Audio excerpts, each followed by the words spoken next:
বিসমিল্লাহির রহমানির রহিম। ভূত প্রেত জাদু টোনা বান মারা এগুলোর জন্য সবচেয়ে বড় কোরআনিক মেডিসিন হচ্ছে আয়াতুল কুরসি। মুখস্থ আছে?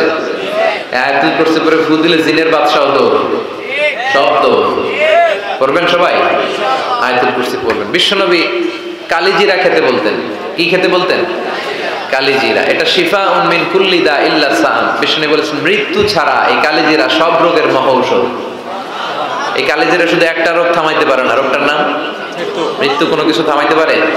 বিশ্বনবী বলেন মৃত্যু ছাড়া সব রোগের মহৌষধ কালিজিরা। বিশ্বনবী মধু খেতেন।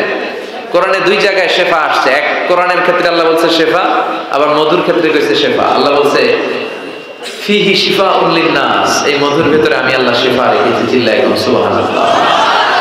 এই মধু খাবেন, কালিজিরা খাবেন, জাইতুনের তেল মালিশ করবেন, 3 জাইতুন খাবেন, ফ্রেশ সালাদ খাবেন, ফলমূল খাবেন, গোশত জাতীয় আইটেম কম খাবেন। দেখবেন বিশ্বনবীর এই পন্থাগুলো মেনে চললে একজন লোক এমনি সুস্থ থাকতে পারে। ঠিক কি না? আল্লাহ তুমি বিশ্বনবীর শিখানো পন্থা আমরা যেন জীবন চালাতে পারি তৌফিক দাও। যাদের হৃদয়ে আছে আল্লাহর ভয়, তারা কভু পথ ভুলে যায় না। আল্লাহর প্রেম ছাড়া এই দুনিয়ায় কারো কাছে কোনো কিছু চায় না। রাতের আধার